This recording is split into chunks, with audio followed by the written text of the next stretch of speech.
আসসালামু আলাইকুম রহমতুল্লাহ। প্রতিষ্ঠান প্রধান ও সহকারী প্রধান নিয়োগ প্রস্তুতির আরো একটি নতুন পর্বে সবাইকে স্বাগতম জানাচ্ছি। আজকের আয়োজনে থাকছে প্রশাসনিক ব্যবস্থাপনা। প্রশাসনিক ব্যবস্থাপনা সম্পর্কে বেশ কিছু গুরুত্বপূর্ণ প্রশ্নের উত্তর দেখাবো আজকের ভিডিওতে। ভিডিওটি না টেনে শেষ পর্যন্ত দেখবেন এবং যদি এখনো চ্যানেলটি সাবস্ক্রাইব না করে থাকেন তাহলে দ্রুত চ্যানেলটি সাবস্ক্রাইব করে ফেলুন। এই সিরিজের সবগুলো ভিডিও দেখতে এই চ্যানেলে প্রতিষ্ঠান প্রধান ও সহকারী প্রধান নিয়োগ প্রস্তুতি নামক একটি প্লেলিস্ট পেয়ে যাবেন। সেখান থেকে সবগুলো ভিডিও দেখতে পারবেন এবং এই ভিডিও ডেসক্রিপশনে সবগুলো ভিডিও লিংক দেওয়া আছে, সেখান থেকেও দেখতে পারবেন। ভিডিওতে অবশ্যই লাইক কমেন্ট করবেন। চলুন আজকের ভিডিও শুরু করি।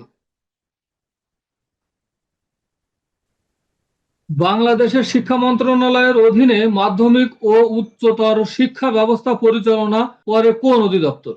মাধ্যমিক ও উচ্চ শিক্ষা অধিদপ্তর, ডিএসএইসি। সঠিক উত্তর হবে মাধ্যমিক ও উচ্চ শিক্ষা অধিদপ্তর, ডিএসএইসি। বাংলাদেশের শিক্ষা মন্ত্রণালয়ের অধীনে মাধ্যমিক ও উচ্চতর শিক্ষা ব্যবস্থা পরিচালনা করে কোন অধিদপ্তর?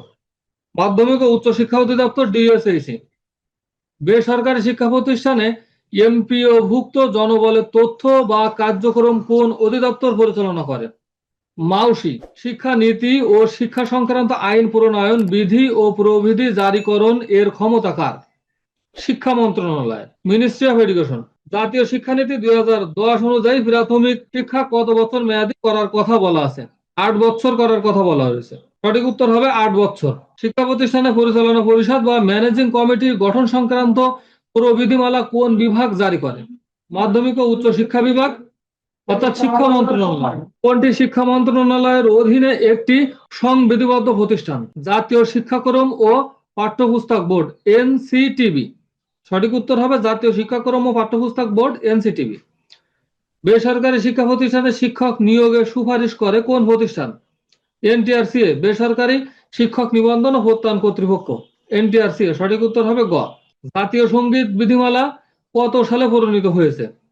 1978 সালে। সঠিক উত্তর হবে 1978 সালে। জাতীয় সঙ্গীত বিধিমালা 1978 সালে প্রণীত হয়েছে। এমপিও বলতে কি বোঝায়? Monthly payment order. সঠিক উত্তর হবে মান্থলি পেমেন্ট অর্ডার। শিক্ষা প্রতিষ্ঠানের স্থাপন ও মঞ্জুরি প্রদানের মূল ক্ষমতা কার? শিক্ষা মন্ত্রণালয়। সঠিক উত্তর হবে শিক্ষা মন্ত্রণালয়। প্রতিষ্ঠান স্থাপন ও মঞ্জুরি প্রদানের মূল ক্ষমতা কার? শিক্ষা মন্ত্রণালয়ের। সঠিক উত্তর হবে শিক্ষা মন্ত্রণালয়ের। প্রতিষ্ঠান স্থাপন ও মঞ্জুরি প্রদানের মূল ক্ষমতা হলো শিক্ষা মন্ত্রণালয়ের।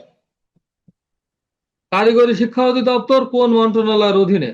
কারিগরি ও মাদ্রাসা শিক্ষা বিভাগ, শিক্ষা মন্ত্রণালয়। কারিগরি ও মাদ্রাসা শিক্ষা বিভাগ কত সালে গঠিত হয়? 2016 সালে গঠিত হয়। কারিগরি ও মাদ্রাসা শিক্ষা বিভাগ 2016 সালে গঠিত হয়। Accelerating and strengthening skill for economic transformation, ASSET প্রকল্পের আওতায় কত মাসের প্রশিক্ষণ দেওয়া হয়? 4 মাস, অর্থাৎ 360 ঘন্টার প্রশিক্ষণ দেওয়া হয়। কারিগরি ও মাদ্রাসা শিক্ষা বিভাগের মূল লক্ষ্য কি? উৎপাদন ভিত্তিক ও দক্ষ মানব সম্পদ সৃষ্টি। উৎপাদন ভিত্তিক ও দক্ষ মানব সম্পদ সৃষ্টি। কারিগরি শিক্ষায় কত টাকা পর্যন্ত স্টাইপেন্ড ভাতা দেওয়া হয়? 1500 থেকে 2000 টাকা পর্যন্ত। কারিগরি শিক্ষা প্রতিষ্ঠানের কার্যক্রম তদারকি করে কোন অধিদপ্তর? কারিগরি শিক্ষা অধিদপ্তর, ডিটিই। মাই গভ এর মাধ্যমে কারিগরি শিক্ষার্থীদের কি ধরনের সহায়তা দেওয়া হয়? আর্থিক অনুদান দেওয়া হয়। মাই গভ এর মাধ্যমে আর্থিক অনুদান দেওয়া হয়। বাংলাদেশের মাদ্রাসা শিক্ষা ব্যবস্থা কোন মন্ত্রণালয়ের অধীনে পরিচালিত? কারিগরি ও মাদ্রাসা শিক্ষা বিভাগ, শিক্ষা মন্ত্রণালয়ের। সঠিক উত্তর হবে খ। বেসরকারি মাদ্রাসা শিক্ষক নিয়োগের জন্য বর্তমানে কোন নীতিমালা অনুসরণ করা হচ্ছে? জনবল কাঠামো ও এমপিও নীতিমালা 2026। জনবল কাঠামো ও এমপিও নীতিমালা 2026। বেসরকারি মাদ্রাসা শিক্ষক নিয়োগের জন্য বর্তমানে জনবল কাঠামো ও এমপিও নীতিমালা 2026 অনুসরণ করা হচ্ছে। দাখিল মাদ্রাসা সুপারিনটেন্ডেন্ট পদে আবেদনের জন্য কত বছরের শিক্ষকতার অভিজ্ঞতা প্রয়োজন? 10 বছরের শিক্ষকতার অভিজ্ঞতা প্রয়োজন। বাংলাদেশে মাদ্রাসা শিক্ষা বোর্ড আইন কত সালে পাশ হয়? 2010 সালে পাশ হয়। বেসরকারি মাদ্রাসার শিক্ষক কর্মচারীদের এমপিও নীতিমালা অনুযায়ী সহকারী সুপারিনটেন্ডেন্ট পদে শিক্ষাগত যোগ্যতা কি? কামিল স্নাতকোত্তর। সঠিক উত্তর হবে কামিল স্নাতকোত্তর। স্বতন্ত্র ইবতেদায়ী মাদ্রাসা এমপিও নীতিমালা 2025 অনুযায়ী উপানুচ্ছেদ কত? 5.3-6। 5.3-6। মাদ্রাসার এমপিও প্রাপ্তির আবশ্যকীয় শর্ত কি? বিষয়, বিভাগ, শাখা খোলার শর্ত ও জনবল কাঠামো। বিষয়, বিভাগ ও শাখা খোলার শর্ত ও জনবল কাঠামো। বেসরকারি শিক্ষা প্রতিষ্ঠান, মাদ্রাসা, জনবল কাঠামো ও এমপিও নীতিমালা 2018 সংশোধিত অনুযায়ী পরিশিষ্ট ঘ কি সংক্রান্ত? নিয়োগ সুপারিশের জন্য কাম্য শিক্ষাগত যোগ্যতার সমতাকরণ। সঠিক উত্তর হবে ক। কত সালে বাংলাদেশ মাদ্রাসা শিক্ষা বোর্ড কমিটি প্রবিধান মালা প্রণীত হয়? 2009 সালে।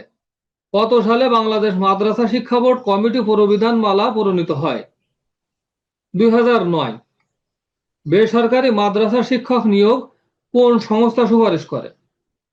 এনটিআরসিএ। বেসরকারি মাদ্রাসা শিক্ষক নিয়োগ এনটিআরসিএ সুপারিশ করে।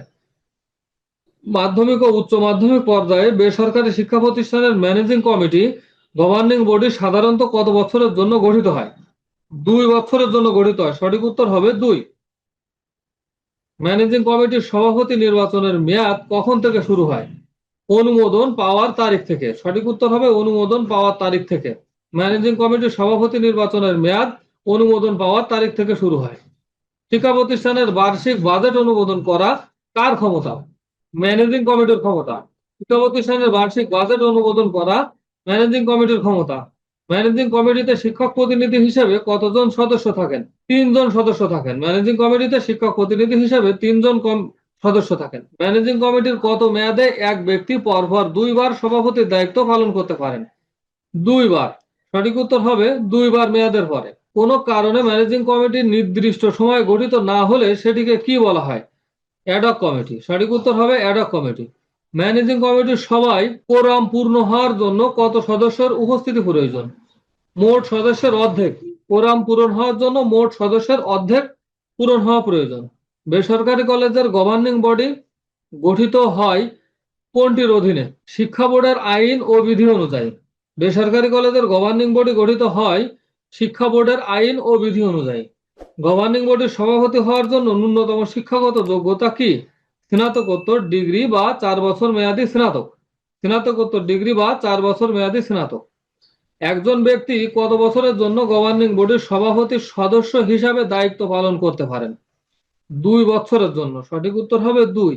একজন ব্যক্তি 2 বছরের জন্য গভর্নিং বডির সভাপতি বা সদস্য হিসাবে দায়িত্ব পালন করতে পারেন। গভর্নিং বডির সদস্য হিসাবে কে থাকতে পারেন না? স্থানীয় সংসদ সদস্য। গভর্নিং বডির সদস্য হিসাবে স্থানীয় সংসদ সদস্য থাকতে পারেন না। অ্যাডহক কমিটির মেয়াদকাল সাধারণত কতদিন? 6 মাস। অ্যাডহক কমিটির মেয়াদকাল সাধারণত 6 মাস হয়ে থাকে। কলেজের তহবিল সংগ্রহ, শিক্ষক নিয়োগ, বাজেট অনুমোদনের সর্বোচ্চ ক্ষমতা কার? গভর্নিং বডির। সঠিক উত্তর হবে গভর্নিং বডির। গভর্নিং বডির সভাপতি ও সদস্যরা কোনো আর্থিক সুবিধা বা সম্মানী নিতে পারবেন কি? না, কোনো প্রকার আর্থিক সুবিধা বা সম্মানী নিতে পারবেন না। জাতীয় বিশ্ববিদ্যালয় অধিভুক্ত কলেজের বিদ্যোৎসাহী সদস্য হিসাবে কে মনোনীত হতে পারবেন? উপরের সভায় কতজন মেম্বার নিয়ে একটি সাধারণ গভর্নিং বডি গঠিত হয়? 9 থেকে 11 জন। সঠিক উত্তর হবে 9 থেকে 11 জন। 9 থেকে 11 জন মেম্বার নিয়ে একটি সাধারণ গভর্নিং বডি গঠিত হয়। গভর্নিং বডির সভায় কোরাম পূর্ণ হওয়ার জন্য ন্যূনতম কতজন সদস্যের উপস্থিত থাকা প্রয়োজন? সঠিক উত্তর হবে মোট সদস্যের 1/3 মোট সদস্যের 1/3 ভোকেশনাল শিক্ষার মূল উদ্দেশ্য কি? ব্যবহারিক কাজের মাধ্যমে দক্ষ জনশক্তি তৈরি। ব্যবহারিক কাজের মাধ্যমে দক্ষ জনশক্তি তৈরি। ভোকেশনাল বা স্কুল বা ট্রেনিং ইনস্টিটিউট গুলোকে কত সালে সরকারি টেকনিক্যাল স্কুল অ্যান্ড কলেজ হিসাবে নামকরণ করা হয়? 2003 সালে। সঠিক উত্তর হবে 2003 সালে।